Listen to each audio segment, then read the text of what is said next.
এখানে আমার শ্বশুর বাড়ি, তাই বেড়াতে এসেছিলাম। দুপুরের হেমন্তপুর থেকে ট্রেন ধরবার জন্য বের হয়েছি, কিন্তু আপনাদের গায়ে আসতেই বৃষ্টি শুরু হলো।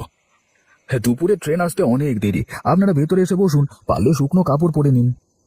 এসো দাদু ভাই, তুমি এখানে এসো, আমি তোমার মাথাটা মুছে দিই। বৌমা, ও বৌমা, গামছাটা নিয়ে এসো তো।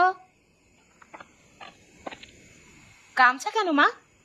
এরা বৃষ্টি ভিজে আমাদের বাড়িতে এসেছে, কতক্ষণ থাকবে? ও মা, কি সুন্দর ছেলেটা, ঠিক আমাদের বাবলুর মতো। বাবলু কে ছিল? আপনাদের ছেলে বুঝি?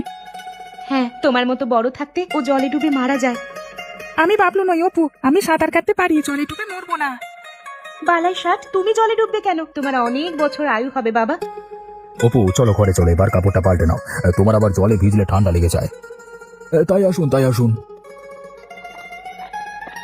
মা, অতিথি যে এসেছে, এখন তাকে খাওয়াবো কি? ঘরে যে কিছুই নেই। খোয়ারে মুরগি থাকলে তাই জবাই করো, মাছ এনেছে গোপাল। খোয়ারে সব ডিম পাড়া আর বাচ্চা মোড়ো, ওগুলো খাওয়ার উপযুক্ত নয়। আর ও যা চিংড়ি এনেছে, তা কিভাবে দেবো ওদের পাতে? তাহলে চাল কুমড়োটা রান্না করে ফেলো, তোমার হাতের চাল কুমড়ো খেতে ভারী সুস্বাদু হয়।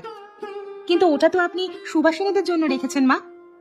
ওরা আসতে আসতে আরো চাল কুমড়া হবে, তুমি এত শত ভেবো না তো, ওটাই রান্না করো। ঠিক আছে মা, আমি রান্না শুরু করছি।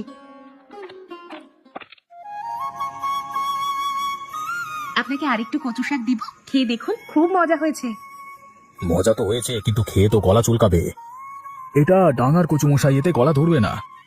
ডাঙার জলের কচুর মধ্যে পার্থক্য আছে নাকি? এটা তো জানতাম না। পার্থক্য আছে বই কি, জলের কচু গলা চুলকায়, ডাঙার কচুতে সেটা হয় না। তবে কচুর জাত ভেদে এটার ভিন্নতা হতে পারে। এক এক কচুর এক এক স্বাদ, আবার এক এক মৌসুমে এক এক ভাবে খেতে হয়।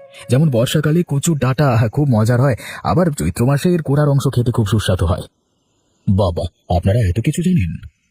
জানবো না কেন, সারা বছর তো এই ফসল নিয়ে পড়ে থাকে। কোথায় কিনে তোমার আর খাবার কোথায়? মাছ রান্না করনি? মাছ তো ছিল না, তোমার আনা চিংড়ি মাছগুলো দিয়ে কুমড়োর ঝোল করেছি। তাতেই হবে, তাতেই হবে। আমরা শহুরে মানুষ, মাছ মাংস সব সময় খাই। আপনাদের এসব গাঁয়ের খাবার সেভাবে খাওয়া হয় না। বৌমা, ওদের আম তেল দাও, ওটা ওই কাঁচের বয়ামে রাখা আছে।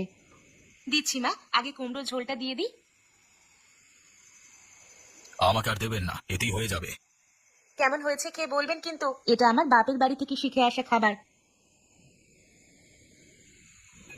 অসাধারণ হয়েছে এই তরকারিটা, এমন তরকারি আগে কখনো খাইনি আমি। তাহলে আরেকটু নিন, গরিবের বাড়িতে এসেছেন, এসব দিয়ে কষ্ট করে খেতে হবে। আমাকে আরেকটু কুমড়োর ঝোল দাও না কাকিমা।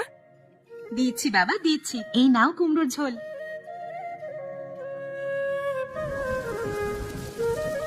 এই রে